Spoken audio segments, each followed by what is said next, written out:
Buenas tardes, ¿cómo les va? Bueno, estamos un ratito adelantados, pero ya que está la posibilidad, vamos a iniciar la charla. Eh, Hoy nos toca ver las patologías del aparato respiratorio, ¿no? Y vamos a ver otra de las patologías, perdón, del aparato digestivo. Ya vimos la vez pasada el aparato respiratorio, quería decir que ya vimos la del aparato respiratorio, fundamentalmente pulmón, con lo cual ustedes se van a encontrar prácticamente siempre. Vimos mama, otra patología muy frecuente, y hoy vamos a ver el aparato digestivo, pero dentro del aparato digestivo, colon, que es otra patología altamente frecuente y que también se van a encontrar y hay que pensarla, porque el diagnóstico hay que tratar de hacerlo lo más precoz posible. Cuanto antes pensemos, diagnostiquemos la enfermedad, más sencillo y más efectivo va a ser el tratamiento para el paciente, ¿no? Así que pensar en las patologías oncológicas. Recuerden que cuando iniciamos dijimos que es la segunda causa de muerte por enfermedad en el mundo. Así que es una patología como para tener en cuenta.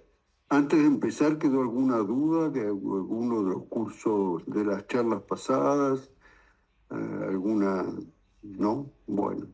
Bueno, seguimos entonces. Esta es la penúltima clase, ¿eh? Hoy vamos a hablar de cáncer de aparato digestivo y vamos a comenzar con cáncer de esófago, ¿no? El séptimo cáncer más frecuente en el mundo. Hay dos variantes, carcinoma epidermoide y carcinoma escamoso. Los dos poseen factores de riesgo, biología molecular y estrategias diferentes. Son como dos patologías oncológicas diferentes, ustedes van a ver, aunque estén en el mismo órgano. Entonces es muy importante saber, siempre en cáncer, hay que tener nombre y apellido, patología oncológica y cuál patología oncológica. Cuando vimos pulmón vimos que hay una gran variante no solo histológica, sino desde el punto de vista molecular. Y aquí en cáncer de esófago se da eso, es como que son dos patologías diferentes. El manejo es multidisciplinario porque prácticamente trabajan numerosos especialistas en conjunto, ¿no? El gastroenterólogo fundamentalmente en la parte diagnóstica, el cirujano, el oncólogo clínico, los radioterapeutas, bueno, todos los especialistas que ustedes ven.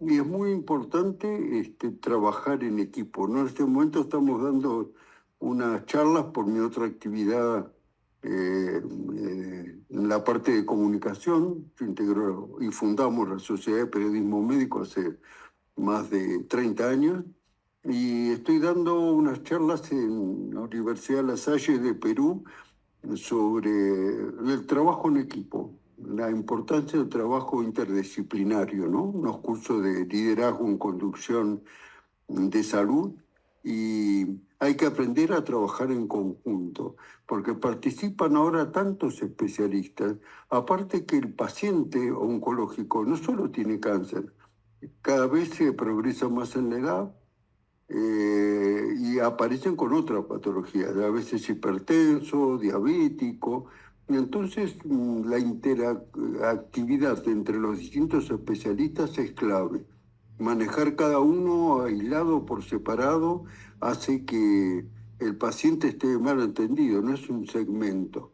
Está bien que cada vez los conocimientos son tantos que se va segmentando más, pero frente a esa segmentación, para una buena calidad de atención es importante el trabajo interdisciplinario. Bueno, cifras, cáncer de esófago, 1.500 a 2.000 casos cada año, acá en la Argentina estamos hablando, ¿no? Relación hombre-mujer es 3 a 1, es más frecuente en el hombre. La edad habitual es arriba de los 60 años y la supervivencia a 5 años es de 20 a 25% porque se diagnostica avanzado en general. Mortalidad estimada en Argentina por año entre 800 y 1.000 pacientes con cáncer de esófago. No es de los más frecuentes, pero la mortalidad es alta justamente porque el diagnóstico es tardío. ¿Cuáles son las tendencias actuales? Hay como una disminución, dijimos que es como dos patologías, hay como una disminución del epidermoide, pero hay un incremento del adenocarcinoma. Ahora vamos a ver un poco las causas o los factores desencadenantes en el cual está relacionado la obesidad y la enfermedad por reflujo gastrointestinal, y estas serían parte de las causas de ese incremento del cáncer de esófago en el mundo y últimamente en Latinoamérica. El esófago mide unos 25 centímetros y este es otro punto importante para que tengan en cuenta. No solo la histología, sino la ubicación del tumor. Son dos factores que juegan en forma importante en la decisión del tratamiento. Una cosa es el tercio superior, que va desde el esfínter hasta la carina. Otra cosa es el tercio medio, que toma justamente la parte central del esófago. Y el tercio inferior, que incluye la unión gastroesofágica. Bueno, entonces la localización más frecuente eh, va a condicionar la ubicación del tumor, va a condicionar, y el tipo histológico va a condicionar la vía quirúrgica, los campos de radioterapia, cuando hay que hacer radioterapia, y el patrón de diseminación. ¿Esto lo que significa? Que de acuerdo a la localización, en algunos es más frecuente la parte superior, media, inferior, también ahora lo vamos a ver, y en algunos más frecuente el epidermoide, en otros más frecuente el adenocarcinoma. Etiología y factores de riesgo, el tabaco. Estamos hablando del epidermoide. Ahora no vamos a diferenciar histológicamente porque dijimos son como dos enfermedades distintas. El epidermoide está en el esófago superior y medio, que es lógico porque el humo entra por vía respiratoria y parte pasa al esófago, donde primero actúa dentro del esófago, es en la parte superior y media. El consumo de alcohol, como en cualquier patología provocada por el tabaco oncológica, como es la boca, la laringe, el alcohol suma potencia el efecto del trabajo, el efecto cancerígeno, bebidas muy calientes. Hace años también, más de 30 y pico años, creamos una federación de sociedades de cancerología de América del Sur. Y en algunas de las veces hacemos reuniones todos los años, buscando un tema común para cada uno. Y en uno de ellos buscamos cuál era la patología oncológica prevalente en cada uno de los países que integra la federación. Y entonces vimos que en Uruguay es alto el índice de cáncer de esófago, mucho más que en el resto de los países que integran la federación. Y justamente está relacionado con el consumo de mate caliente, no el mate, sino lo caliente, porque en Paraguay se utiliza mate frío y no hay esa incidencia de cáncer de esófago, ¿no? Entonces, interesante, porque, bueno, el consumo de mate en Uruguay es casi algo nacional, ¿no? En algún momento ustedes son jóvenes, pero algún presidente que subió hace algunos años pretendió suspender la toma del mate en el Congreso y duró un día y medio la disposición, ¿no? Así que realmente uno ve. Yo he trabajado allá, uno viene en consulta con el médico viene con el mate y el termo y el mate. Eh, Digo, como uno en otra época veía el cigarrillo acá, el mate es así. Bueno, tienen el índice dentro de los países que integran Sudamérica, el más alto de cáncer de esófago. Déficits nutricionales, acalasia, si uno llegara a ingerir algún elemento cáustico. Estos eran los epidermoides. Vamos a los de adenocarcinoma. En los de adenocarcinoma, los factores de riesgo son la enfermedad por reflujo, el esófago de Barrett, la obesidad, el sexo, mucho más común el adenocarcinoma en hombres que en mujeres, También influye el tabaquismo, pero en menor proporción, y los problemas hernias hiatales también contribuyen a la aparición de cáncer de esófago en el tercio inferior. El adenocarcinoma está en aumento mundial, como decimos cuando empezamos, y está vinculado también al crecimiento de la obesidad. En la parte molecular son diferentes también. En el carcinoma epidermoide tiene alteraciones de estos genes, no importa que lo conozcan o no, digo, no es imprescindible para lo que ustedes van a ejercer, pero sepan que como en pulmón hay diferencias moleculares en el adenocarcinoma y en el epidermoide. En el epidermoide son más frecuentes estas alteraciones y tiene mayor posibilidad de respuesta a inmunoterapia porque tiene más alta la expresión de PDL1. En el adenocarcinoma son otras las alteraciones frecuentes, el ER2, el factor de crecimiento epidérmico, el MIT, y estas diferencias explican distintas respuestas a terapias dirigidas que son diferentes y a inmunoterapias diferentes. Por ejemplo, el ER2, que ustedes ya lo hablamos, adelanto ese, después lo vamos a ver con más detalle porque ya se usó, lo vimos para cáncer de mama, que es muy frecuente, es una determinación de rutina, tiene una terapia anti-ER2. Y esta alteración molecular no está en los epidermoides, sí está en los adenocarcinomas. Entonces los tratamientos son diferentes. Bueno, pregunta. Respecto a la localización del cáncer de esófago, señale cuál es la mejor opción. Localización tumoral no influye en la elección del tratamiento. Todos los tumores esofágicos presentan el mismo patrón de drenaje linfático, más allá de la ubicación. La localización del tumor condiciona el abordaje quirúrgico y los tumores del tercio superior nunca son quirúrgicos. Bueno, la localización del tumor condiciona el abordaje quirúrgico. Perfecto, el 88% lo entendió. La respuesta B, todos los tumores esofágicos presentan el mismo patrón de drenaje linfático. No, de acuerdo a la localización es distinto, no lo vimos, pero sí vimos que la localización del tumor, destacamos, va a determinar el abordaje quirúrgico. Y el último, los tumores del tercio superior nunca son quirúrgicos. Yo diría que casi siempre son quirúrgicos, exactamente al revés, raramente no es quirúrgico. Pero bueno, aquí en la mayor parte estuvo atento a lo que explicamos y dio la respuesta adecuada. Muy bien. Pasamos a la segunda pregunta. Ahora la histología, la otra era la ubicación. Ahora estamos hablando de histología. ¿Cuál es la opción correcta en cuanto a la histología? El carcinoma epidermoide y el adenocarcinoma, el tratamiento es exactamente igual. La histología no es importante para establecer ni diagnóstico ni tratamiento. El carcinoma epidermoide se localiza exclusivamente en el tercio inferior y la última, el adenocarcinoma, puede presentar sobreexpresión de ER2 y esto tiene una implicancia terapéutica. Esto lo acabamos de comentar recién. Bueno, perfecto, 85% atentos.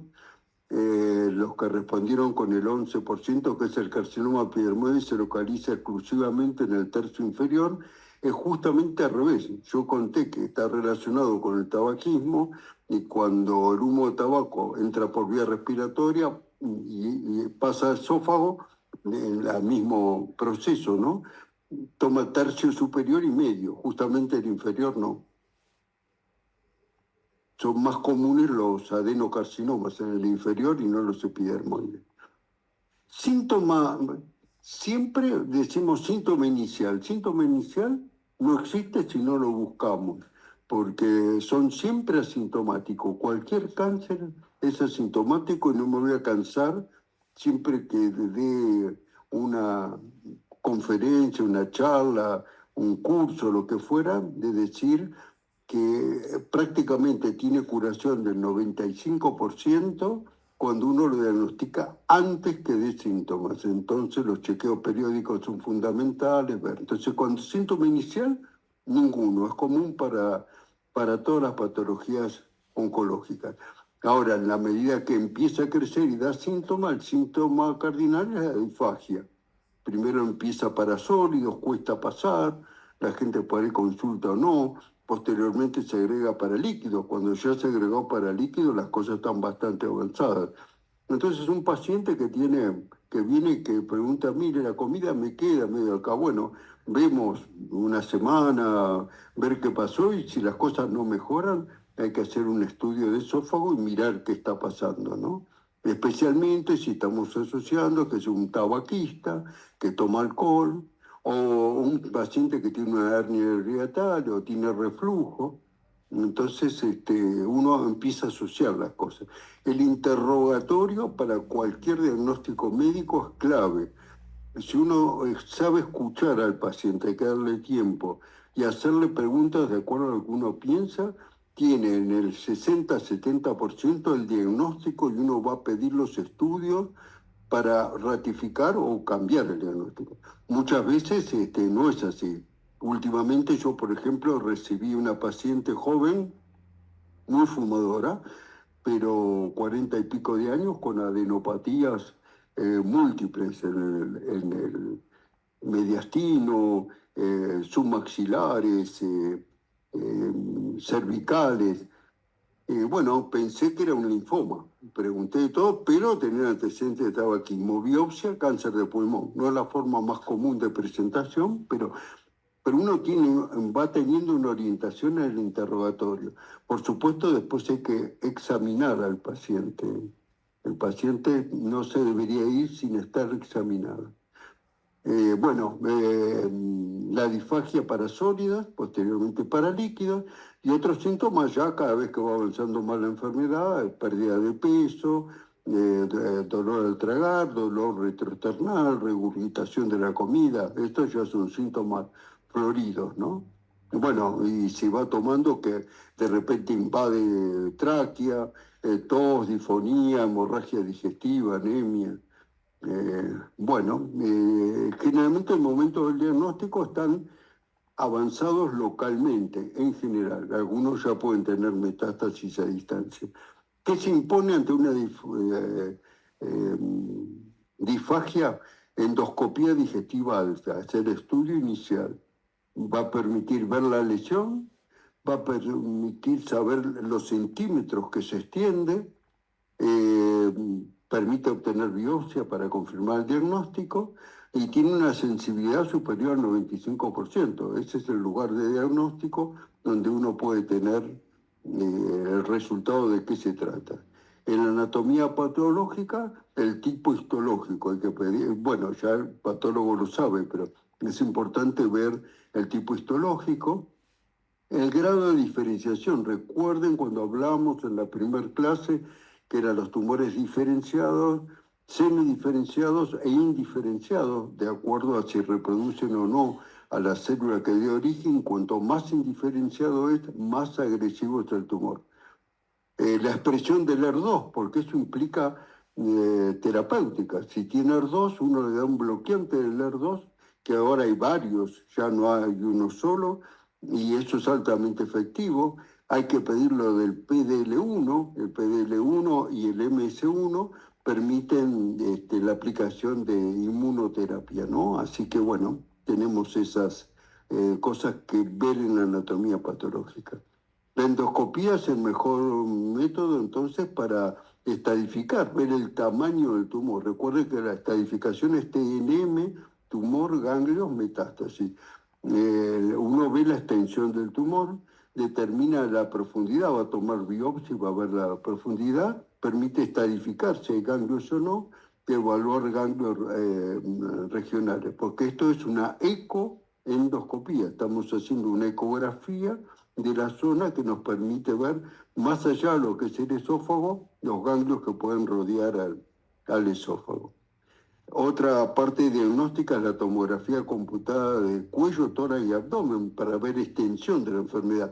Una vez hecho el diagnóstico, recuerden siempre en oncología, una cosa es el diagnóstico y la otra la extensión de la enfermedad. El tratamiento va a estar orientado de acuerdo a esos dos puntos. La anatomía patológica, la certificación, ver qué tipo de tumores, ver la inmunohistoquímica, qué alteraciones puede tener y la extensión de la enfermedad. Entonces, con la tomografía podemos ver si hay adenopatías, metástasis pulmonares, metástasis hepáticas, que son los lugares más frecuentes a donde se extiende. El PET actualmente forma parte de la estadificación estándar, permite detectar enfermedades ocultas que a veces no aparecen en la tomografía algo y aparece algún foco para saber la extensión de la enfermedad, identifica metástasis que no se ven en la tomografía y también sirve para evaluar respuesta al tratamiento. Porque si es una enfermedad avanzada, no solo tiene importancia con los tratamientos si se achica, sino la intensidad con que capta el contraste que utiliza el PET, que es fundamentalmente a base de productos con azúcar, ¿no? Bueno, de estadificación, el T es el tumor. Entonces, el T1 está limitado a mucosa y submucosa, el T2 la muscular propia, el 3 la adventicia, el 4 en órganos vecinos. Eso es tamaño del tumor. La N, que son los ganglios, van de 0 a 3, dependiendo del número de ganglios comprometidos. Y M metástasis es 0 a 1, sin metástasis o con metástasis. Entonces, estadificación, tumor 1, esto creo que está, no, esto es tamaño del tumor, mucosa lo dijimos ya. Bueno, pregunta, respecto al diagnóstico de cáncer de esófago, ¿cuál es la opción más correcta? ¿La radiografía de tórax, el estudio de elección para confirmar el diagnóstico? La tomografía computada permite confirmar el diagnóstico histológico del tumor. La endoscopía digestiva alta con toma de biopsia constituye el método fundamental para establecer el diagnóstico y el PET reemplaza la endoscopía en el diagnóstico inicial. Las preguntas tratamos que sean que confirmar si entendieron lo que estuvimos diciendo, no son respuestas. Bueno, 99%, felicitaciones. El punto C es lo característico. Muy bien.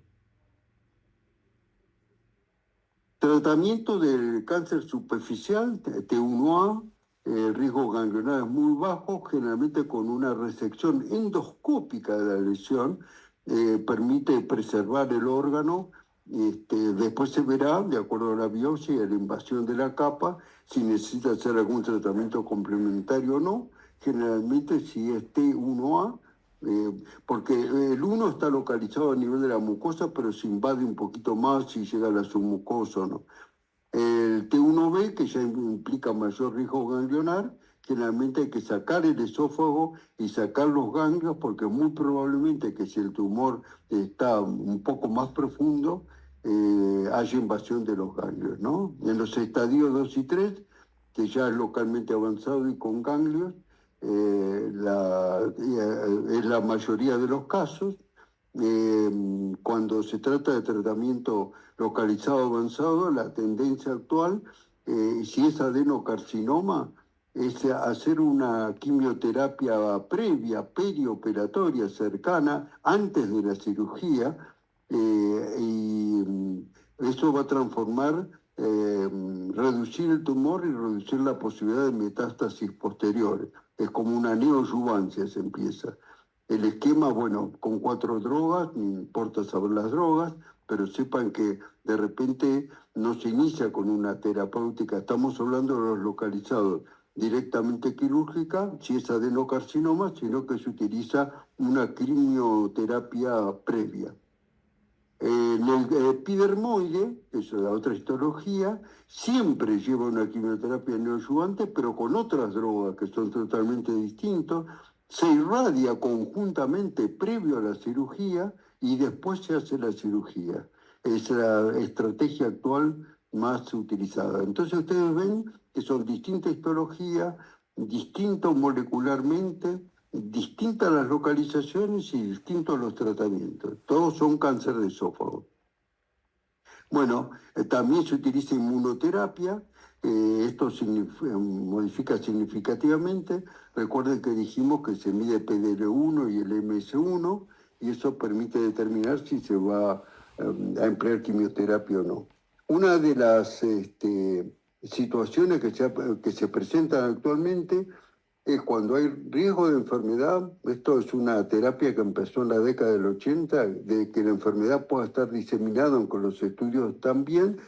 Se hace un tratamiento complementario con adyuvancia. Hasta ahora las únicas alternativas para... Primero no se usaba mucho la adyuvancia porque se desconocía, después se usó quimio y ahora el cambio es que se están usando cuando son PDL1 positivo, se está usando inmunoterapia, quimio, radioterapia, cirugía y después como tratamiento complementario adyuvante se hace con inmunoterapia. Bueno, vamos ahora a cuando sea la enfermedad metastásica, va a depender la histología, fundamentalmente las cosas más frecuentes que uno ve en la histología, adenocarcinoma o epidermoide. Si tiene PDL1, que es para la inmunoterapia, y si tiene ER2, que tenemos muchas terapéuticas para emplear. Y de acuerdo a eso, uno decide si usa inmunoterapia, si usa un inhibidor del ER2, va viendo de acuerdo a los resultados, ¿no?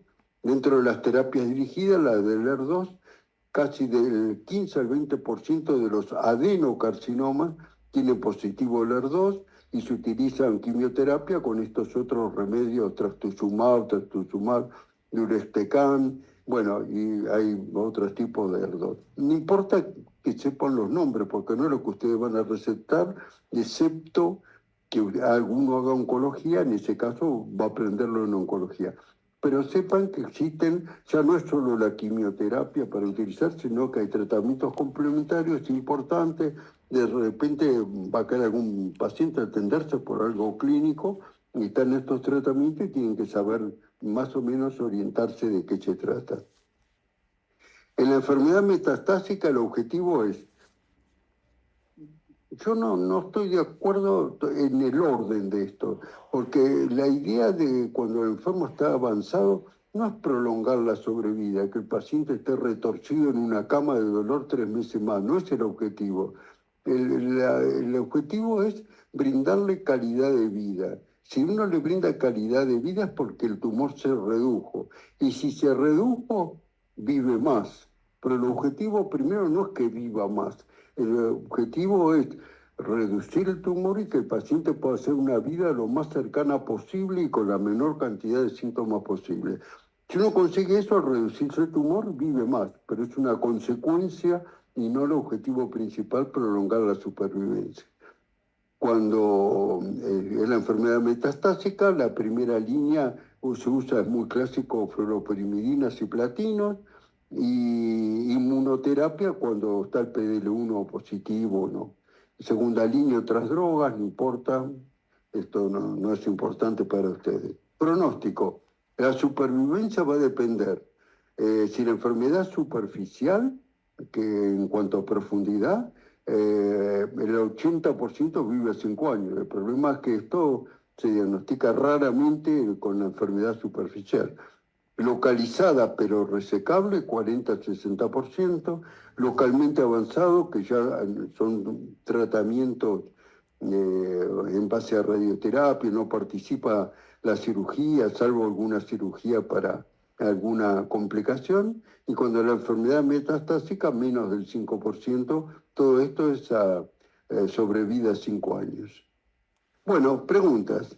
Frente a un cáncer de esófago localizado potencialmente resecable, señalan la opinión, la cirugía ha sido completamente reemplazada por la inmunoterapia, la esofagectomía continúa siendo el tratamiento con intención curativa, esófago localizado potencialmente resecable. La radioterapia es el tratamiento estándar para la enfermedad localizada y la quimioterapia paliativa es el tratamiento de elección en estadios 1 y 2 resecables. Es una aplicación práctica de lo que vimos recién. Bueno, 58, vamos a la pregunta, 58% de la esofagectomía continúa siendo. Es interesante el segundo punto. Hasta ahora no hablamos en ningún momento de radioterapia o excepcionalmente como complemento previa a la cirugía, no hablamos de terapia. Entonces el tratamiento no es estándar como única terapéutica para la enfermedad localizada. ¿Es un complemento? Sí. Sí, por ahí la contestaron pensando como complemento, sí, pero previo o después hay que quitar el esófago si está localmente avanzado, pero es resecable. Quimioterapia paliativa para un estadio resecable, yo le diría, con todas las disculpas, pero sería casi criminal, porque no le permite la posibilidad de curación. Todavía estamos en la etapa de curación. La quimioterapia va a reducir la enfermedad, pero no los va a solucionar el problema. Y bueno, esas son las contestaciones. Otra pregunta. El cáncer de esófago ahora metastásico, el otro era potencialmente resecable. ¿Cuál es la opción terapéutica mejor? El tratamiento con quimioterapia asociado a inmunoterapia constituye la base de la enfermedad metastásica. El segundo, el tratamiento es la curación mediante cirugía radical. En tercera sería la cirugía es obligatorio en todos los pacientes con metástasis a distancia y la radioterapia reemplaza completamente los tratamientos generales. Bueno, perfecto, 92% contestó que la quimioinmunoterapia es el tratamiento actual, ¿no? Para la última, que es el 5%, la radioterapia reemplaza los tratamientos sistémicos. No, la radioterapia, igual que la cirugía, es un tratamiento local. Por razonamiento, la radioterapia actúa en el punto donde uno irradió. Y acá estamos hablando de una enfermedad metastásica, probablemente en pulmón, hígado, más la enfermedad local. Entonces la radioterapia va a estar dirigida a un punto y no actúa como tratamiento para la enfermedad general. Bueno, para terminar con esófago, continúa siendo la neoplasia de alta mortalidad por el diagnóstico tardío, no por otra cosa. Existen dos enfermedades diferentes, epidermoide y adenocarcinoma. Tabaco y alcohol son los factores principales del epidermoide, reflujo y obesidad los factores principales en el adenocarcinoma. Digo, uno para orientarse en el momento del diagnóstico y otro, vuelvo a lo mismo de tabaquismo, una razón más para que cuando llegue un paciente le preguntan, ¿fuma? Y no es bueno que fume. El consejo ese, breve, 1 minuto, reduce en el 10% la gente deja de fumar. La endoscopía con biopsia es el método diagnóstico fundamental. La identificación moderna es tomografía IPET. El tratamiento es multidisciplinario porque está el radioterapeuta, el cirujano y el oncólogo clínico, y la cirugía es la única modalidad curativa definitiva para la enfermedad localizada. Y terminamos con esófago. La inmunoterapia cambió la evolución de la enfermedad, se utiliza en tratamiento localmente avanzado y metastásico, y también hay una medicina personalizada a través del tratamiento con inhibidores del ER2 y del PL1. Es un enfoque diferente a lo que se conocía con cáncer de esófago, que era la cirugía, radioterapia paliativa y quimioterapia, y no había más cosas. Hay un enfoque diferente. Cáncer de estómago. Una de las causas principales de muerte por cáncer en el mundo, su incidencia ha disminuido en las últimas décadas. La mejora en la conservación de los alimentos, la reducción de la infección por Helicobacter pylori y los avances en diagnóstico precoz contribuyen a esa tendencia. Sin embargo, continúa siendo un problema por demás importante, también de nuevo porque los diagnósticos están avanzados.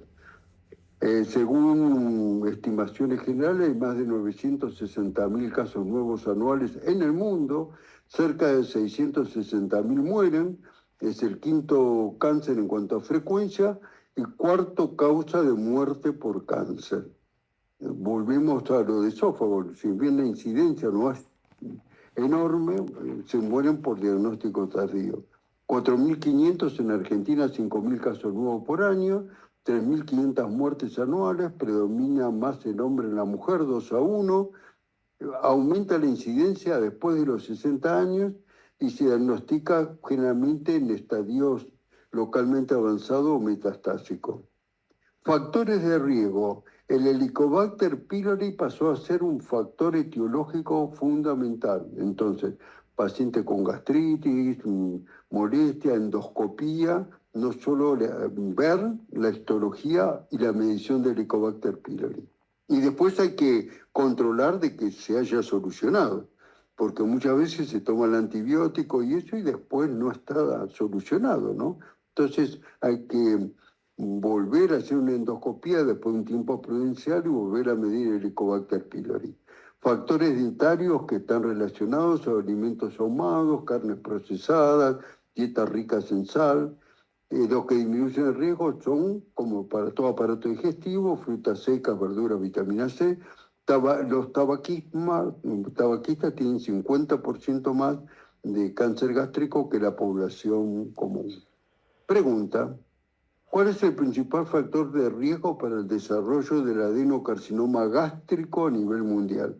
Una infección crónica por Helicobacter, consumo habitual de bebidas calientes, grupo sanguíneo cero o uso prolongado de antiácidos. Bueno, perfecto, 98% infección por Helicobacter pylori. El uso prolongado de antiácidos puede estar asociado o no, pero acá estamos hablando de la causa principal o el principal factor de riesgo. Muy bien, la histología. El 90% prácticamente adenocarcinomas. Hay dos modalidades: tipo intestinal, que es el más frecuente, que está asociado a Helicobacter pylori y es de peor pronóstico, y el tipo difuso, que es como células el anillo de sello, es más agresivo y toma en pacientes más jóvenes. Y son diferentes, como hablábamos en el esófago, de epidermoide y adenocarcinoma. Volvemos, manifestaciones clínicas inicial, cero, ninguna. Cuando la enfermedad está avanzada, empieza a haber pérdida de peso, anorexia, dolor abdominal, hemorragia digestiva, vómitos y disfagia. Hay que sospechar en un paciente que viene con una sensación de acidez permanente, que no calma con tratamientos habituales, pero fundamentalmente hay que ir a mirar, la endoscopía se impone a ver qué le está pasando, ¿no? El diagnóstico por videoendoscopía alta. El estudio permite ver en forma directa, tomar biopsias y ver el tipo histológico, y la anatomía patológica va a definir si es un adenocarcinoma o no, el grado de agresividad tumoral, y se van a pedir biomarcadores que ahora después vamos a ver como vimos para esófago. La estadificación, ¿cómo se extiende? Tomografía computada, tórax, abdomen y pelvis. Los lugares más comunes son ganglios, pulmón, hígado. Entonces la tomografía nos cubre bien poder evaluar la extensión de la enfermedad, ver en forma locorregional los ganglios, metástasis hepática, si hay carcinomatosis peritoneal, que se puede dar en cáncer gástrico.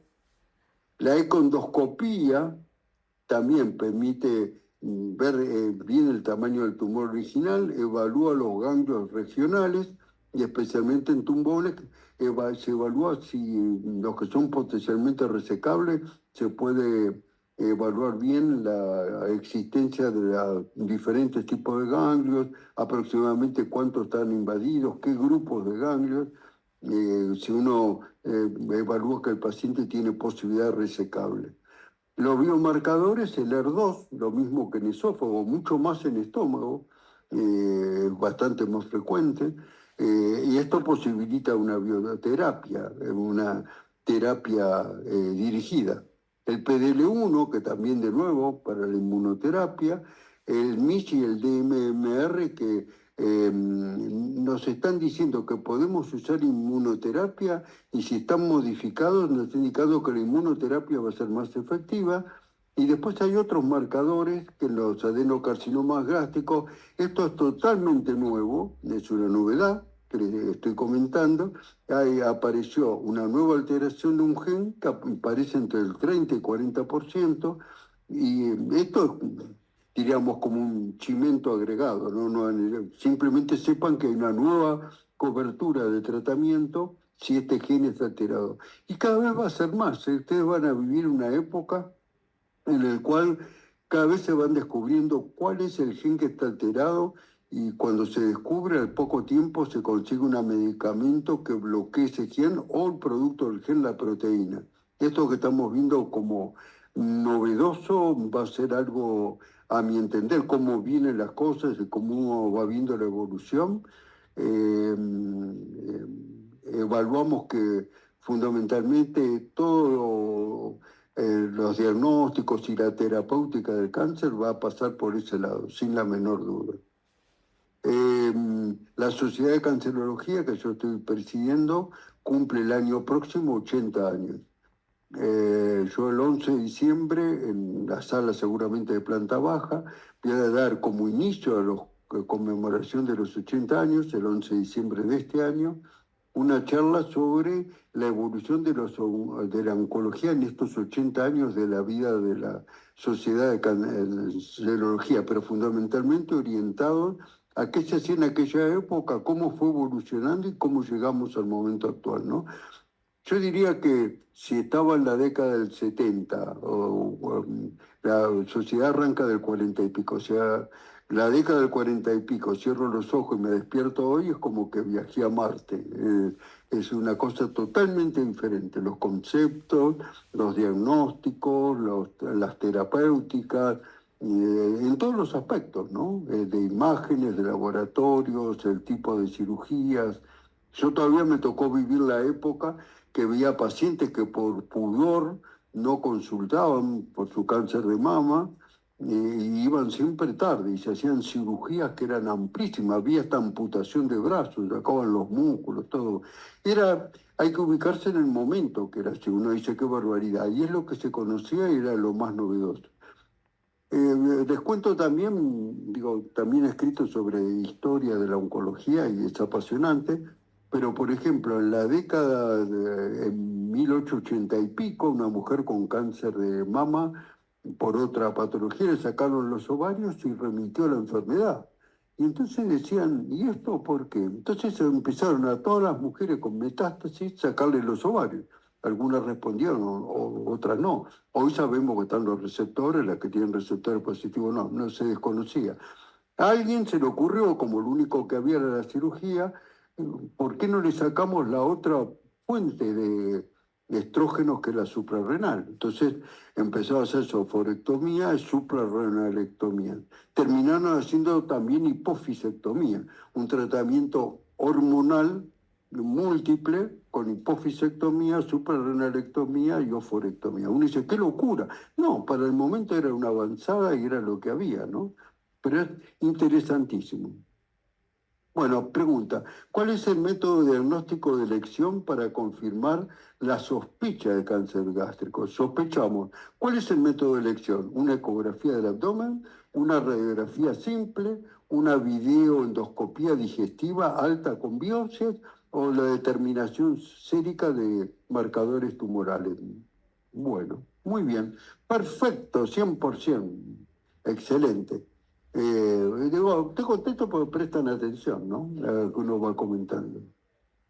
Muy bien.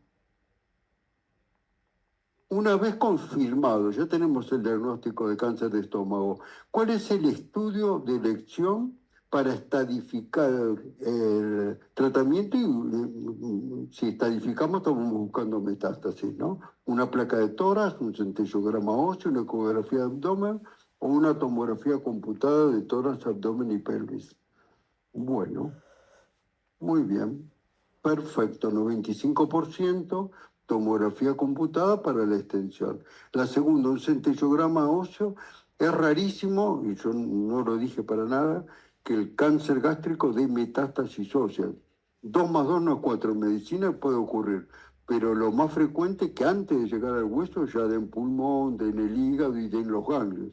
Y es mucho más frecuente. Así que el centellograma óseo sería una excepción si algún paciente que tiene todas esas lesiones de repente tiene algún dolor específico en algún lugar o tiene alguna patología, pero no es una localización, un patrón de diseminación del cáncer gástrico frecuente.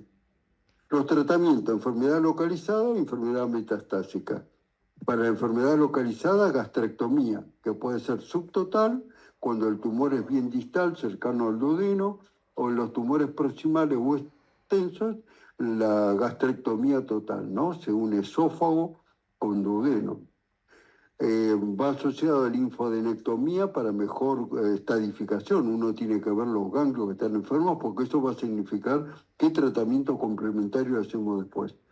Generalmente cuando uno evalúa y hay por los estudios complementarios, la tomografía o la ecoendoscopía, que hay ganglios y uno va a operar ahí ganglios, se vuelve a hacer quimioterapia neoadyuvante, eh, se opera y después se hace el tratamiento adyuvante. El objetivo en la enfermedad metastásica, acá está puesto sí en el orden que corresponde cualquier enfermedad metastásica que no es curable, ¿no? Que no es curable no quiere decir que el paciente se vaya a morir en forma inmediata. Un cáncer de próstata puede estar 10 años con metástasis óseas, ahora han aparecido un montón de cosas nuevas y vivir perfectamente bien con un bloqueo hormonal sencillo, una inyección por mes, ahora hay inyección cada 6 meses y un comprimido por día.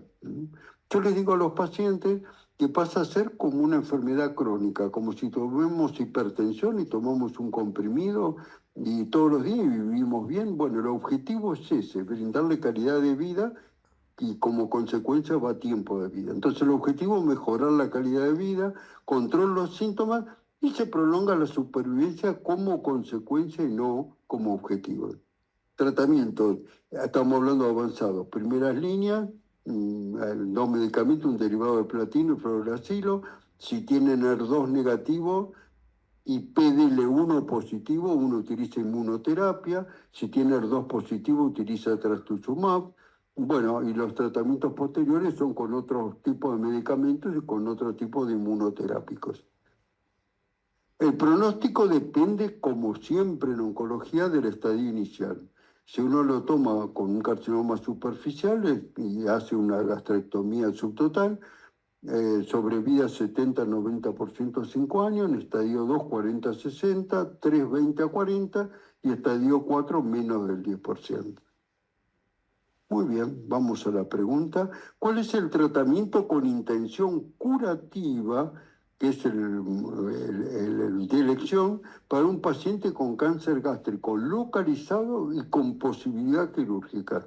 La radioterapia sola, la inmunoterapia sola, la cirugía oncológica que implica gastrectomía con linfadenectomía y con tratamiento perioperatorio y cuidados paliativos exclusivamente. Bueno, 99%, felicitaciones. Cirugía oncológica, gastrectomía. Muy bien. Cuidados paliativos, si estamos de nuevo, vuelvo a lo que comenté antes respecto a la quimioterapia, un paciente que tengo posibilidad de curarlo, porque es resecable, sacar con tratamiento complementario, le doy cuidados paliativos, le estoy quitando la posibilidad de curarlo, ¿no? Segunda pregunta. ¿Cuál de las siguientes opciones forma parte del tratamiento estándar de primera línea para pacientes con cáncer de estómago metastásico, ya estamos hablando del estadio 4, con ER2 positivo? Cirugía radical, es obligatoria para todos los casos, quimioterapia con trastuzumab, que es el bloqueante del gen, solo radioterapia u hormonoterapia. Bueno, muy bien, 96%, quimioterapia con trastuzumab, que fue lo que dijimos. Hormonoterapia para cáncer gástrico no tiene ninguna utilidad, ni lo nombramos aquí. Así que, digo, pensar en eso es un error. Vamos a cáncer de páncreas. Voy a ver, perdón, un segundito la hora para ver cómo estamos. Ah, perfecto. Muy bien. Cáncer de páncreas. Bueno, el cáncer de páncreas constituye uno de los tumores sólidos de peor pronóstico. Pero el peor pronóstico, vuelvo a esto, está en una zona que es muda y nadie piensa en el cáncer de páncreas. Entonces, el primer síntoma que da ya está avanzado. Van a escuchar que es muy popular o por ahí conocido suyo. Estaba bien hace 3 meses, una molestia, se murió en 3 meses. ¿Cómo tan rápido? ¿Qué más? No tan rápido, hace 3 años que viene evolucionando. Cuando dio el síntoma, que ya por bastante progresión, ya está todo avanzado, ¿no? Entonces, yo estoy convencido y le digo a mis pacientes que depende de los factores de riesgo que está aquí, pero un chequeo anual con imágenes que incluya ver el páncreas, una tomografía computada anual, por ejemplo, o una ecografía muy dirigida para ver páncreas, realmente, si bien la incidencia no es importante, pero le va la vida diagnosticarlo a tiempo. Mucha gente que se ha diagnosticado por otra cosa, tuvo un cólico renal y dijeron, ojo, mire que tiene algo en el páncreas. Y se opera tumor de cabeza de páncreas, una operación grande, y se terminó el problema. Entonces, el asunto es que siempre lo diagnosticamos tardíamente. Este es uno de los tumores que más tarde se diagnostica, ¿no? Porque tampoco se piensa, tampoco es tan frecuente, ¿no? La agresividad biológica, la ausencia de síntomas específicos, fundamentalmente de etapas tempranas, y la frecuente presencia de enfermedad avanzada porque se diagnostica tarde. Esto explica la mortalidad alta. Más del 90% de los tumores pancreáticos son adenocarcinomas ductales, se originan en el conducto del páncreas. Y bueno, la incidencia, 4.000 a 500, a 5.000 casos nuevos por año, mortalidad 4.000, casi lo mismo que la incidencia, ¿no? La incidencia no es tan alta, pero la mortalidad es altísima.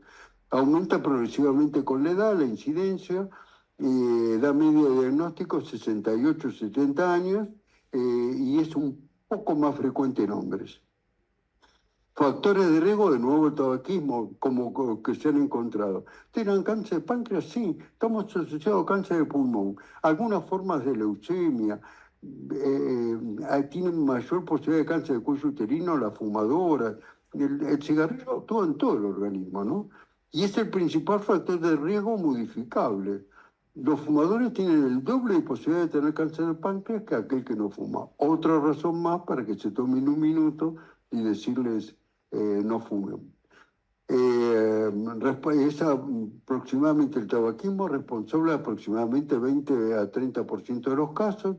La obesidad, pero la obesidad no por la obesidad en sí, porque está asociada a insulinoresistencia, inflamación crónica, incrementa el riesgo entre 20 y 50%.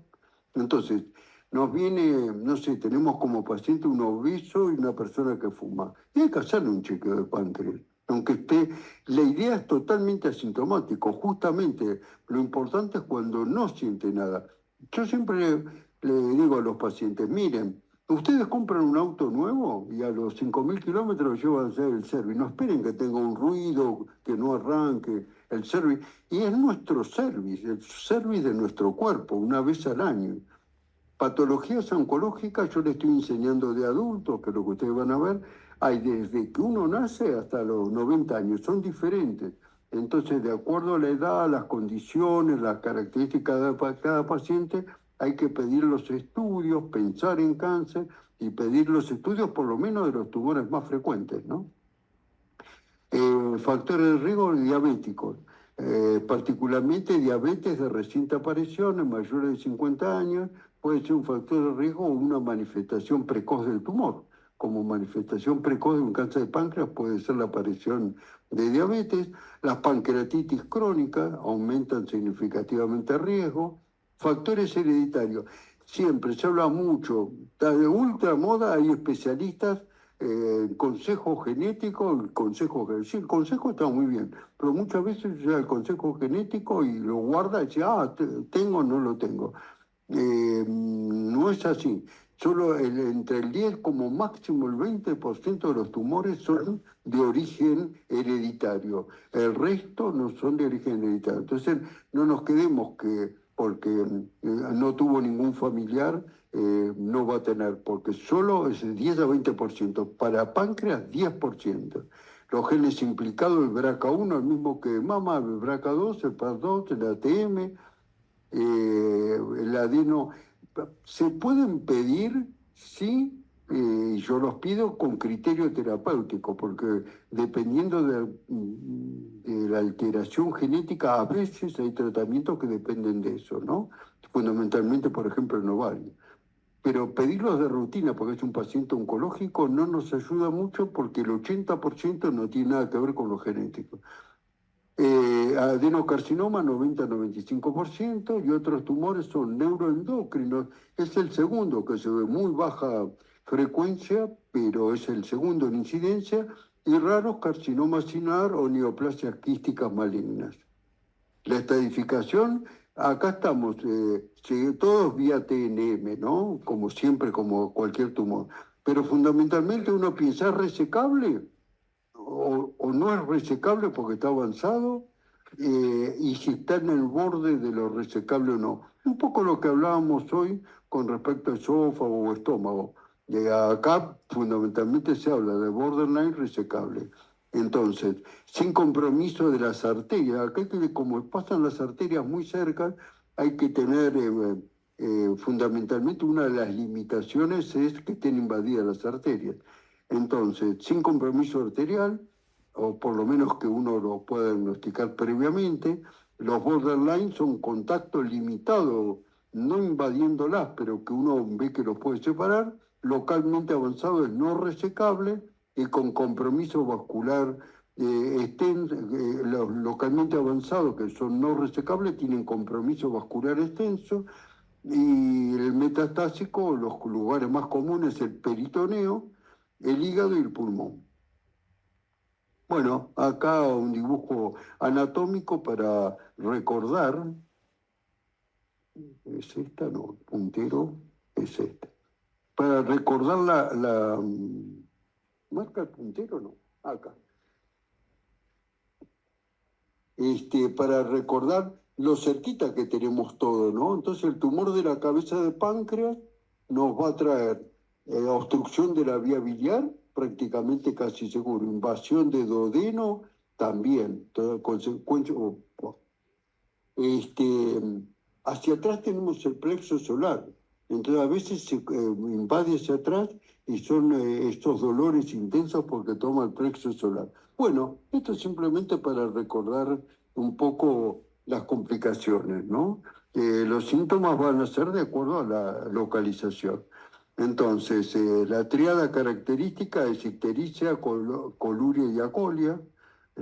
Generalmente la gente lo primero que piensa es hepatitis, y bueno, y muchas veces no es hepatitis. Hepatitis porque es en el imaginario de la gente la patología más frecuente que hace que uno esté histérico, ¿no?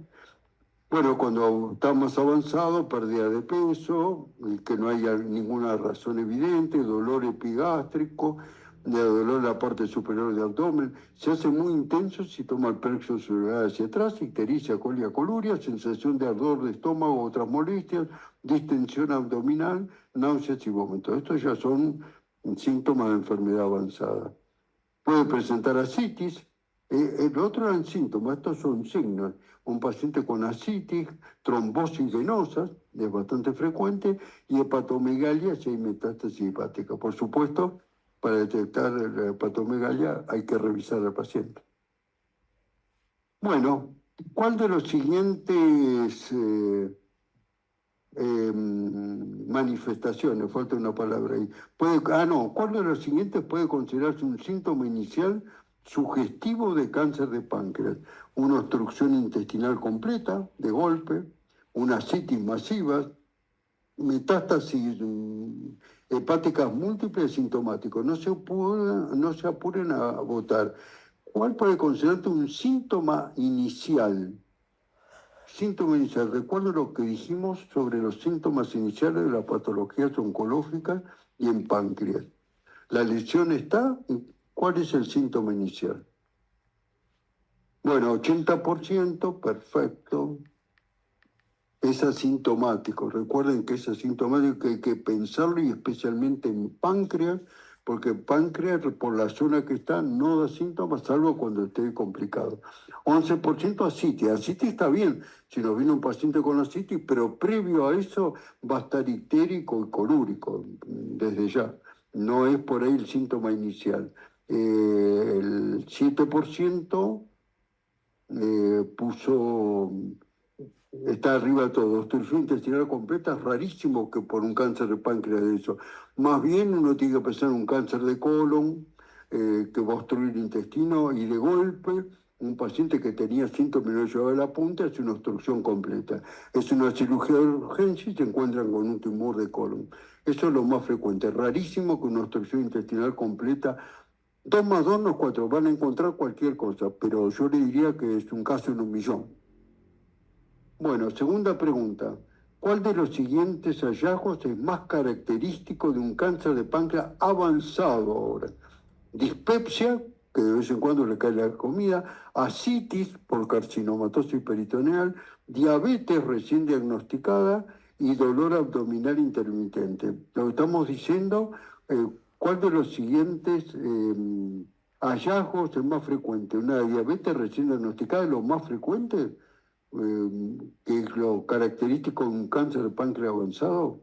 Muy bien, 58%. Como dijimos, cuando es avanzado, se hace una carcinomatosis peritoneal que origina citis. 25% votó por el último, que es dolor abdominal intermitente. Generalmente cuando es un dolor de páncreas es un dolor constante, porque la enfermedad está y duele.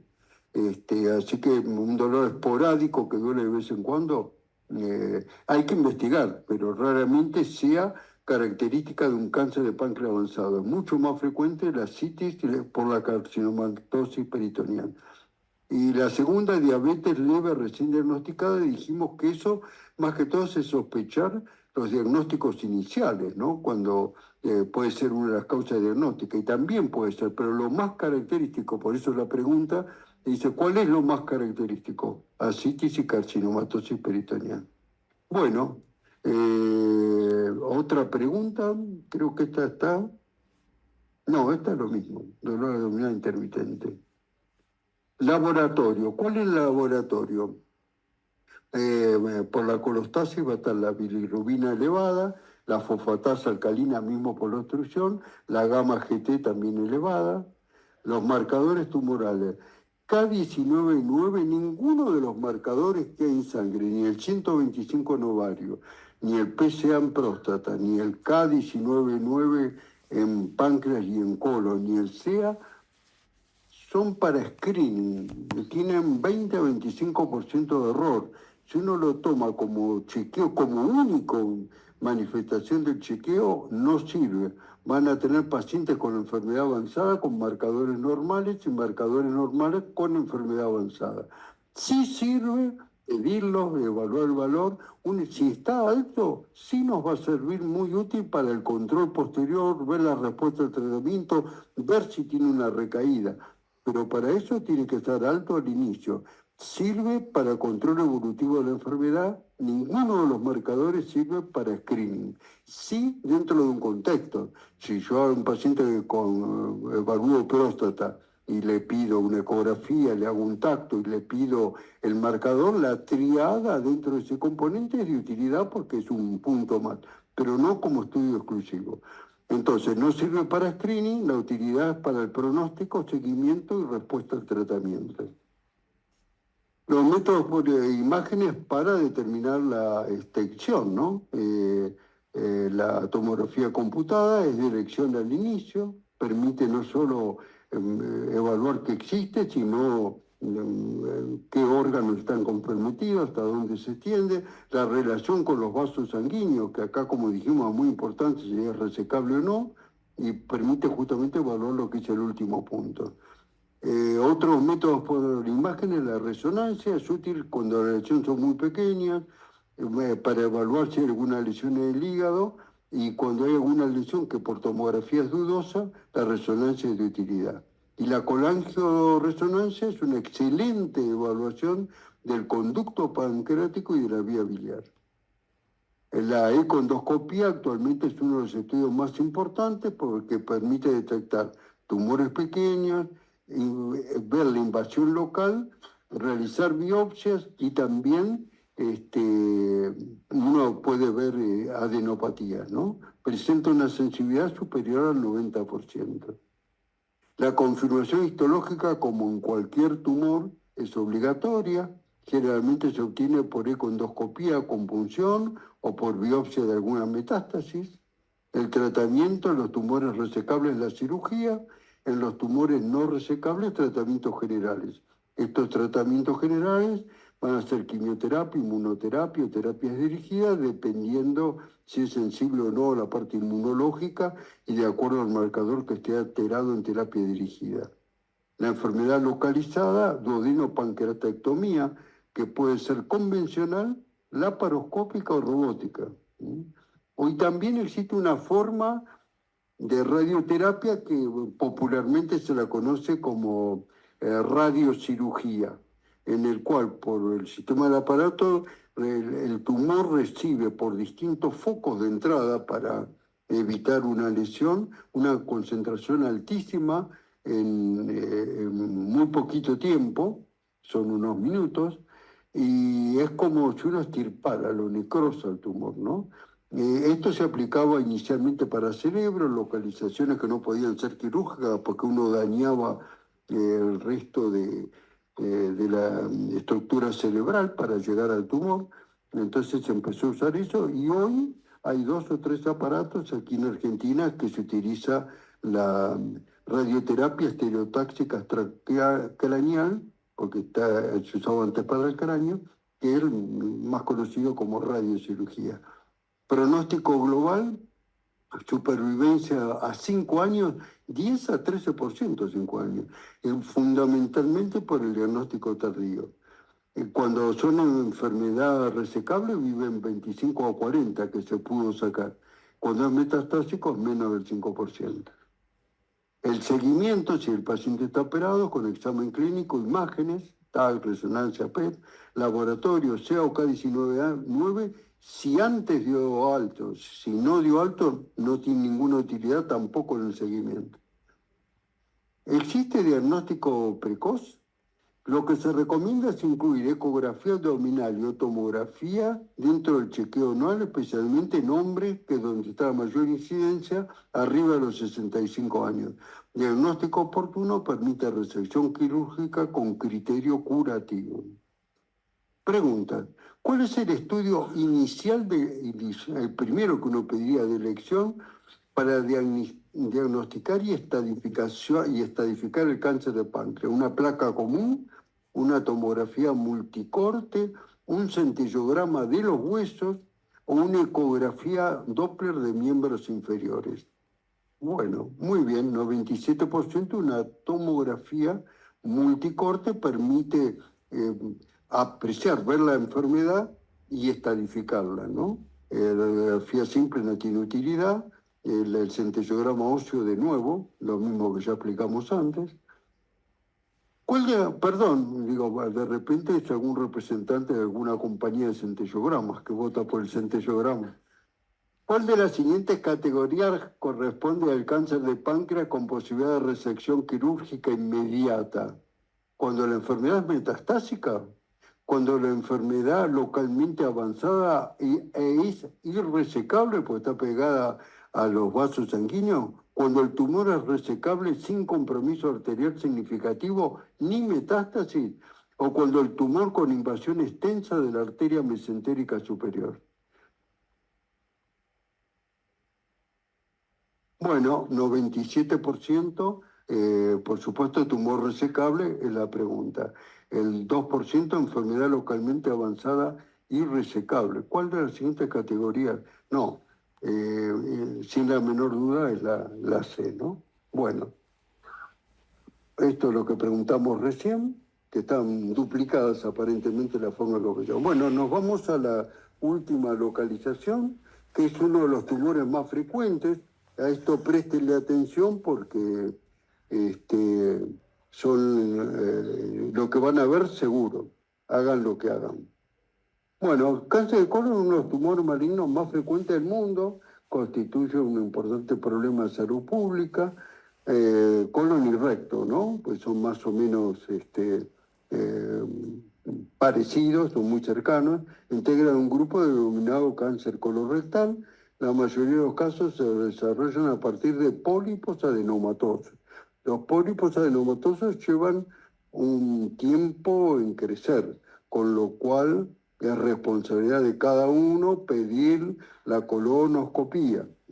Pensemos en prevención, en no esperar que la enfermedad esté avanzada. El cáncer colorectal es el tercer cáncer más diagnosticado, segunda causa de muerte por cáncer en el mundo. En el mundo se calcula unos 2 millones de casos nuevos y provocan alrededor de 1 millón de muertos. En la Argentina ocupa segundo lugar, sumados ambos sexos, 15.692 por año.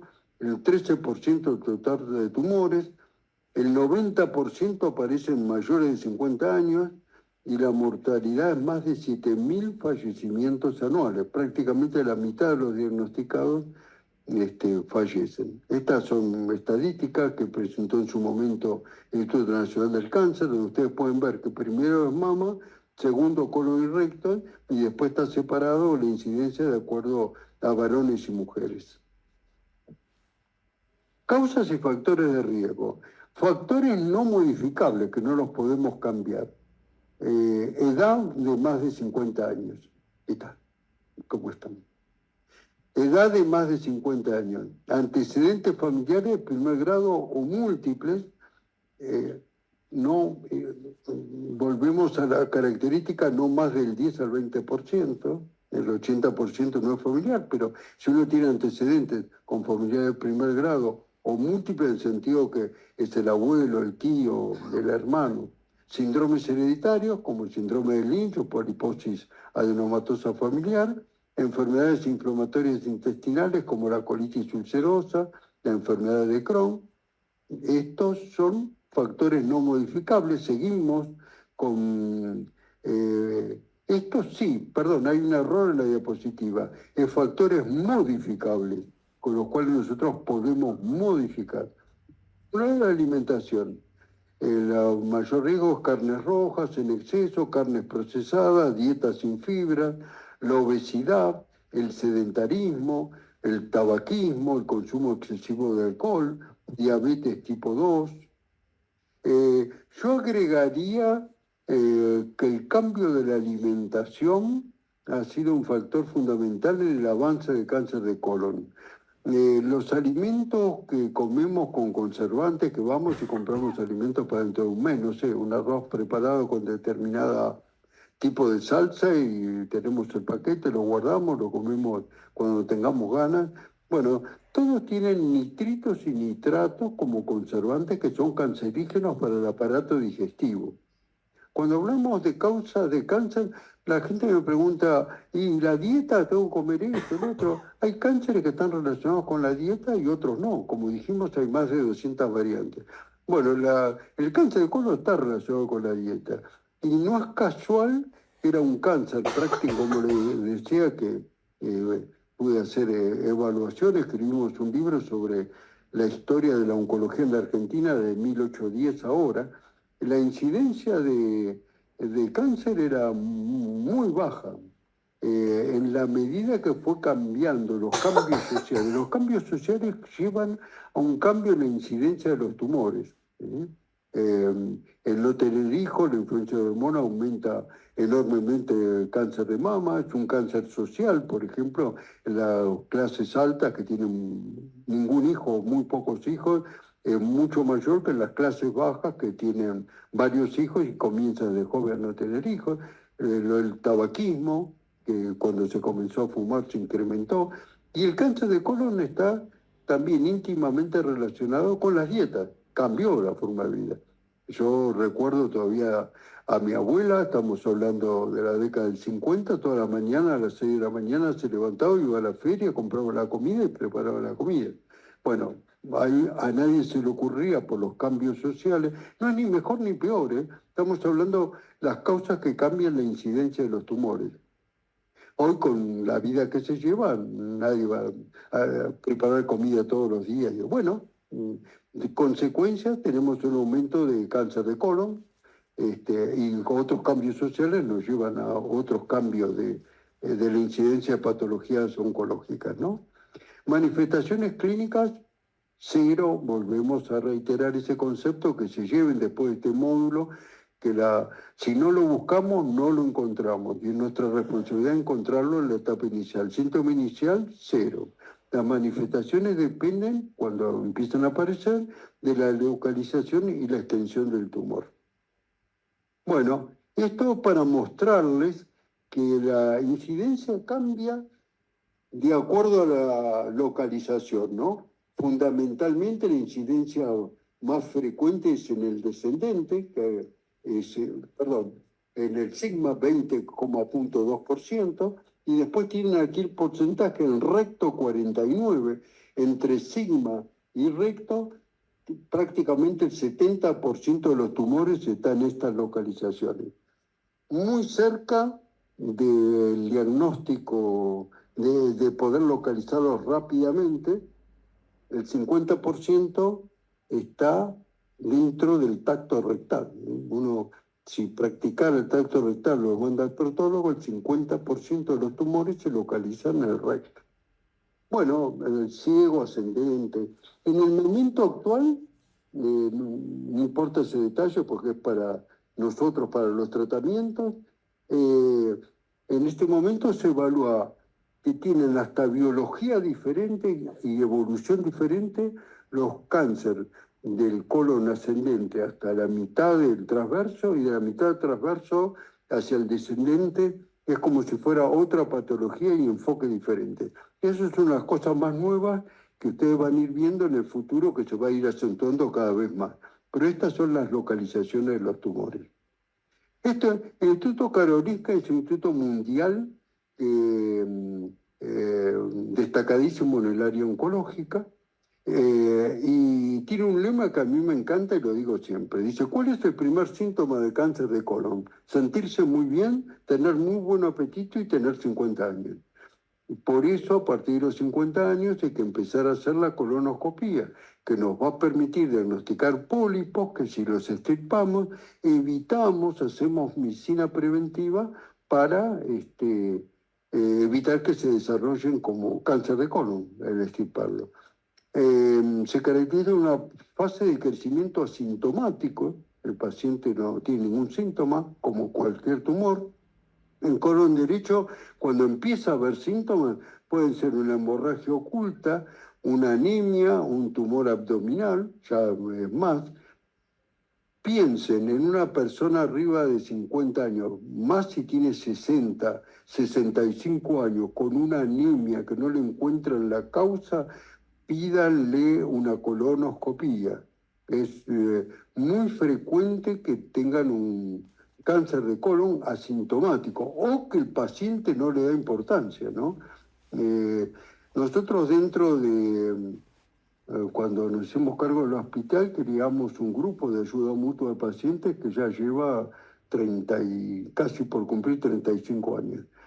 Uno de los más queridos fue, porque murió, un paciente venezolano que se radicó ya hace unos años aquí en la Argentina, venía con un problema de una leucemia linfática crónica controlada, hizo tratamientos.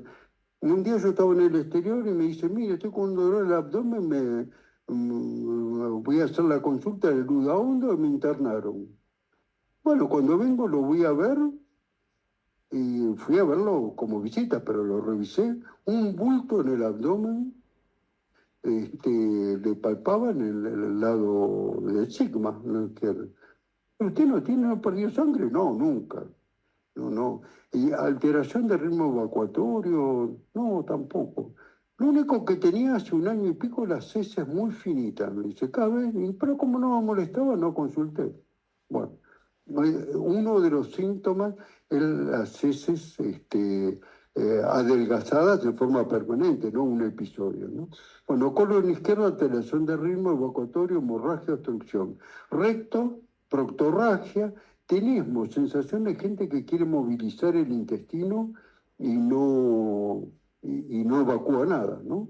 Tumor palpable, diarrea, mucosa sanguinolenta. También atiendo, y ahora controlo desde hace mucho tiempo, casi 30 años, una paciente con cáncer de ovario, que la vi en la consulta hace 2 o 3 días. Hoy es martes, no ayer, yo atiendo los lunes. Mire y me dice, me duele el abdomen y tengo ganas de mover el intestino cada rato y no voy. Me dice, no puedo evacuar nada. Me dice, mira, porque digo, nos conocemos, ella fue jefa de la Biblioteca del Congreso de la Nación, yo atiendo la obra social del Congreso, y escribimos uno de los libros sobre evolución histórica de la comunicación en salud, desde 1810 ahora, y ella me aportó un gran material de la Biblioteca del Congreso, ¿no? Para poder hacer eso, así que terminamos siendo amigos. Y entonces me dice, mirá, disculpa que sea algo escatológico, pero le saqué fotos a las heces y me mostró la foto y eran todas delgaditas como, bueno, si no tiene un cáncer de recto, estamos aislados. Por supuesto no le dije nada, le mandé a hacer la endoscopía, porque yo la controlo por uno de ovario, que eso está bien. Pero ahora hacía como 2 años no venía, pero es como si me leyera un libro lo que le estoy contando ahora. Por eso le digo, el interrogatorio con el paciente uno lo orienta, por ahí tiene otra cosa, una estrechez, alguna otra cosa, pero lo primero que uno piensa, una mujer de 70 años, es mujer, pero 70 años, con heces muy finas de hace un tiempo, con tenemos con ganas de mover el intestino y que no puede, o no sale nada. Y lo primero que a uno se le tiene que cruzar en la cabeza es que puede haber algo en el sigma, ¿no? Síntomas generales ya cuando uno está más avanzado es decaimiento, falta de apetito, anemia, pérdida de peso, fiebre. Síntomas: pérdida de peso inexplicable, anemia, cansancio, cambio en el hábito intestinal. Eso en el interrogatorio va siempre igual, porque hay gente que dice, ah, no, comí algo, me dio una diarrea y pasó, y después me constipé porque tomé remedio, y después otra vez diarrea. Eso hay que investigarlo. Signos y síntomas de masa abdominal desde ya. Bueno, ¿qué es de alarma? Es que ya están avanzados en ese sentido. Sangrado digestivo, sangre roja o oscura, la melena muchas veces, la gente cuando ve roja se asusta. Si ve la materia fecal negra no le lleva el apunte. Cambio de persistencia en el hábito intestinal, diarrea, constipación, disminución del calibre, dolor abdominal, distensión abdominal. Síntomas y signos de alarma ya, cuando la sensación de evacuación evacúa y queda parte adentro, que no lo puede evacuar, pérdida de peso involuntaria, fatiga, anemia ferropénica, obstrucción intestinal, náusea, vómito, ya ahí que alguien contestó cáncer de páncreas, acá sí es como una obstrucción intestinal. Cuando está avanzado y no, a veces es un episodio agudo, el paciente no tuvo nada, se interna por un episodio agudo porque tiene como una parálisis intestinal, no puede evacuar. Y resulta que termina siendo un cáncer que le está obstruyendo. Ahí lo que se hace habitualmente, porque no se puede operar en un agudo, ponerse a resecar un tumor, una colostomía de derivación, se espera que se desinflame y después se ve cómo se enfoca lo oncológico. Uno lo saca del problema agudo, ¿no? Pero no es raro que un cuadro de obstrucción intestinal aguda esté originado por algo oncológico, si es una persona de más de 50 años, si ha tenido algún trastorno del ritmo evacuatorio, bueno, cosas que van surgiendo de un buen interrogatorio. Estudio a solicitar colonoscopía de rigor, sangre oculta en materia fecal, es útil. Ahora se están haciendo unos test nuevos que permiten, o van a permitir en un futuro muy cercano, con estos test seleccionar quién necesita colonoscopía o quién no, preventivamente, pero bueno, por ahora es un tratamiento complementario y por supuesto para ver la extensión, certificar el tumor, verlo y ver hasta dónde se extiende, imágenes del abdomen, ecografía, tomografía. Colonoscopía permite visualizar toda la mucosa, ver qué lesiones, si hay lesiones premalignas, como son los pólipos, obtener biopsia y extirpar los pólipos, hacer medicina preventiva, extirpar los pólipos. ¿Cuáles son las indicaciones de colonoscopía? La población general cada 5 años, rigurosamente hay que hacer una colonoscopía a partir de los 50. Por supuesto, si uno sospecha cáncer de colon desde ya, y cuando uno estuvo operado de un cáncer recto o, lo que es mucho más frecuente, ha tenido pólipos que se extirparon, la colonoscopía debe hacerse cada 3 años, no cada 5, sino cada 3.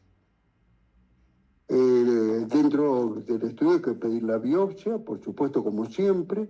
El antígeno, volvemos a lo mismo que para las otras patologías, para el páncreas. Sirve como un complemento. Uno lo pide y ve, si está alto me va a servir después para evaluar las respuestas que tengo. Siempre hay que pedirlo antes de cualquier terapéutica. Si se va a operar hay que pedirlo antes. No importa el resultado, porque eso me va a servir para después.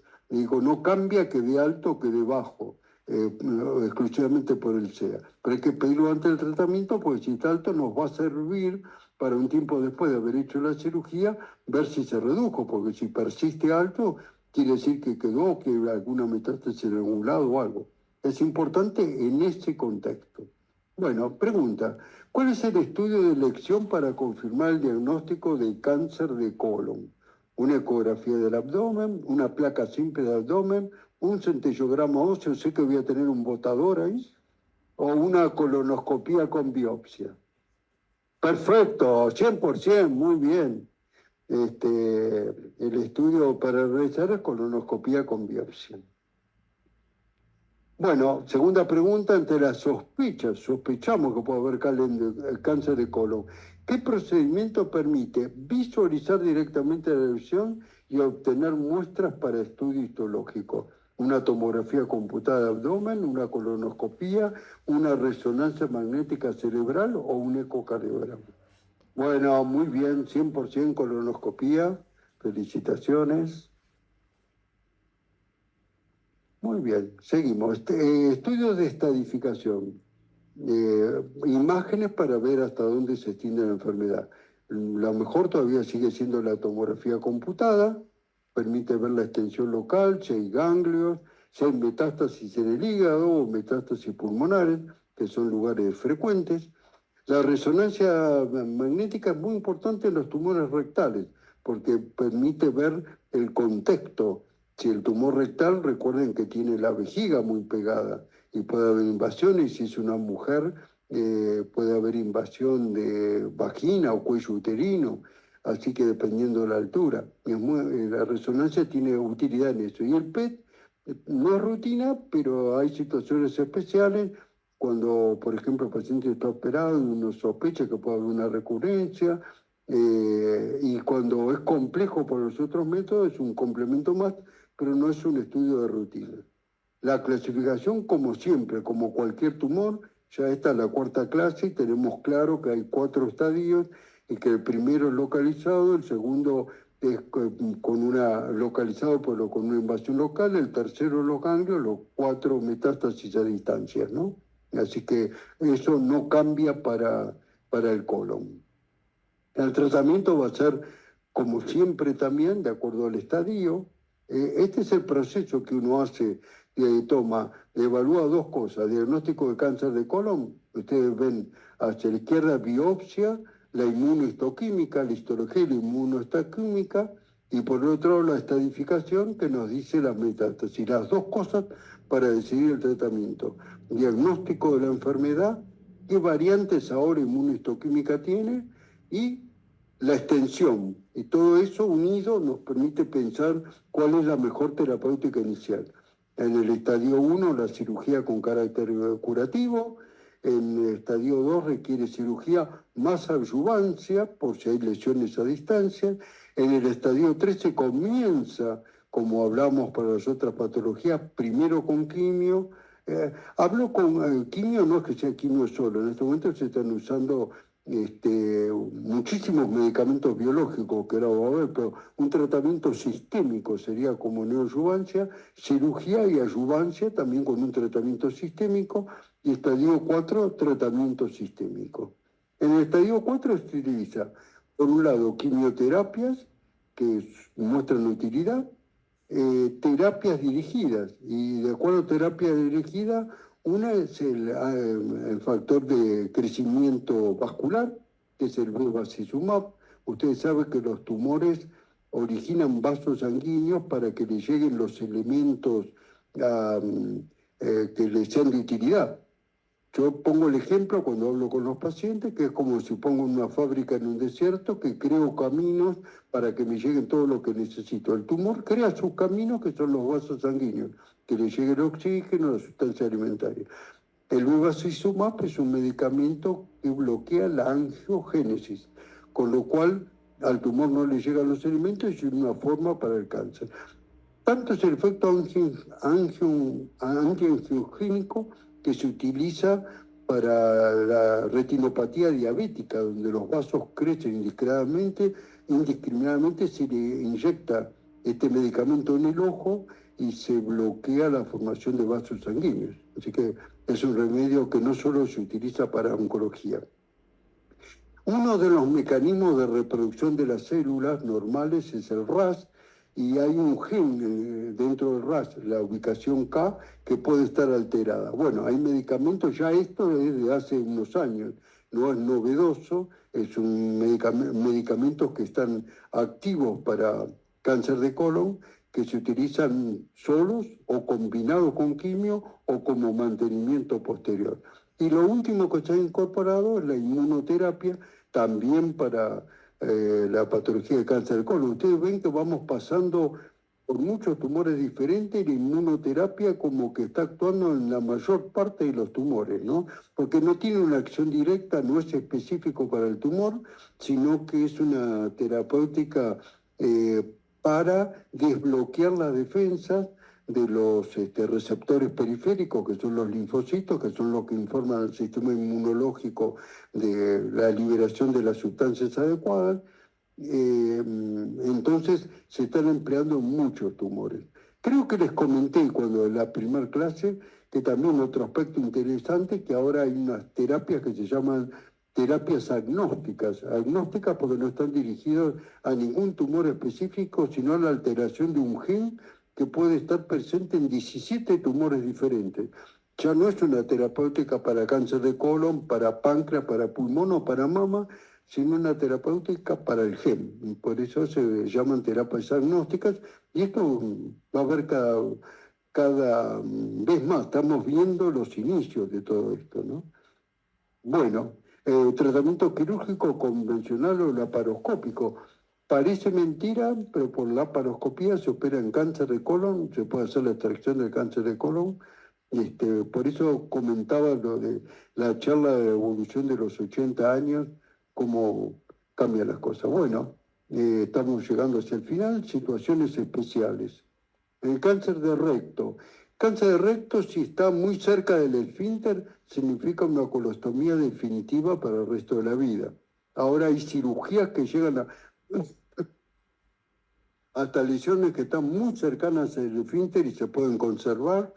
No la hace todo el mundo, son técnicas muy especiales, pero si está por la zona del esfínter, prácticamente requiere la cirugía una colostomía definitiva. Se ha visto que la asociación de quimioterapia y radioterapia, especialmente con las radioterapias más dirigidas como son la intensidad modulada, que son más puntuales. Cuando hablamos de quimioterapia, recuerden que el límite era los tejidos vecinos, ¿no? Los órganos que están alrededor. Entonces, cuanto más dirigida es, mayor dosis puedo entregar y menos efectos colaterales y más efectivas son. Entonces, la asociación de quimio y radioterapia para cáncer de recto ha sido todo un avance porque tiene prácticamente los resultados similares a la cirugía y uno evita la colostomía definitiva, especialmente si está alguien joven, ¿no? 50, 55 años, aunque la gente mayor requiere calidad de vida. Si uno le puede dar calidad de vida con los mismos resultados, bueno, emplea lo mejor. Situaciones especiales hablamos.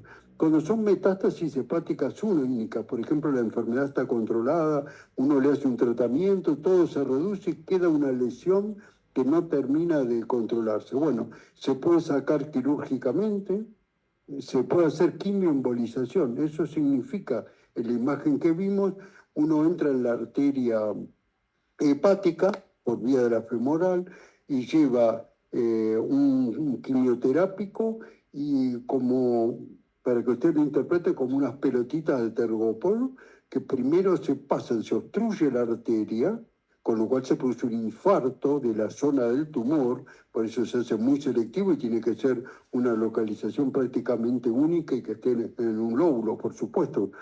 Y después se pasa un quimioterápico a dosis alta para que complemente la destrucción. Esos son, un sistema de quimioembolización, son dentro de las situaciones especiales. Esta radioterapia estereotáxica, si la lesión no es muy grande, la que habíamos visto hoy para páncreas, también se puede hacer para metástasis hepáticas y una ablación por radiofrecuencia. Se colocan 2 electrodos, se pasa radiofrecuencia y también se puede destruir. Son alternativas diferentes, situaciones especiales para alguna lesión metástasis única. Si tiene lesiones múltiples, estos tratamientos no tienen ningún sentido, excepto la quimioembolización si todas las metástasis estuvieran en un lóbulo hepático. Acción secundaria, y esto es lo que quiero que ustedes se lleven, van a leerlo como prevención. A mí no me gusta usar de prevención porque cuando hablamos de prevención, yo entiendo, aunque mundialmente se entienda prevención primaria, que es evitar las causas, y van a encontrar en la lectura prevención secundaria, que es hacer una mamografía, por ejemplo, para estar cáncer de mama, oportunamente, pero no tiene nada de prevención, la enfermedad está, la diagnosticamos. Yo prefiero denominarla diagnóstico oportuno porque lo de prevención confunde. La gente dice, me hago una mamografía preventiva, no previene nada, hace el diagnóstico oportuno, ¿no? Entonces, como ustedes quieran, prevención secundaria y diagnóstico oportuno, tiene que taladrar la cabeza, detección precoz disminuye significativamente la mortalidad a partir de los 45 o 50 años, el test de sangre oculta, que eso va a venir cada vez más, y la colonoscopía, que es fundamental, cada 5 o cada 3, de acuerdo a lo que dijimos. Bueno, preguntas. ¿Cuál es el tratamiento principal para un cáncer de colon localizado y potencialmente curable?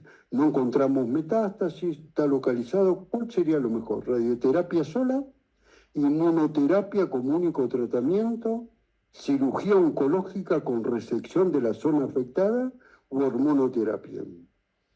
Muy bien, 99% cirugía oncológica. Perfecto. Hay una pregunta, inmunoterapia como único tratamiento, sí como complemento, por ahí en la neoadyuvancia o en la adyuvancia se utilice, pero la pregunta dice, para un cáncer de colon, potencialmente, si usamos como único tratamiento, dice la respuesta, no, es de utilidad, pero no como único tratamiento.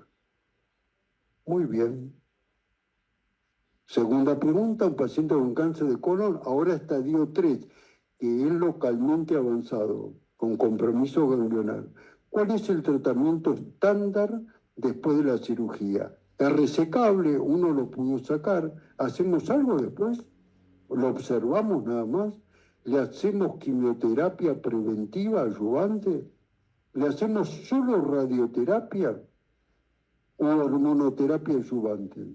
Recuerden, por ejemplo, que la radioterapia es un tratamiento local. Dijimos, acá estamos hablando de una prevención de metástasis a distancia. La adyuvancia es la posibilidad de riesgo. Bueno, 93% quimioterapia adyuvante, hay un 3% de radioterapia exclusiva, el tratamiento radiantes locales para un punto, y acá estamos haciendo prevención de metástasis que pudiera haber, que no sabemos porque no la detectamos, pero que es probable que tenga, porque si están invadidos los ganglios, es muy probable que alguna lesión haya viajado a otro lado.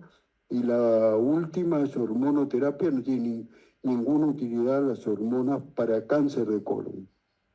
Bueno, y nada más.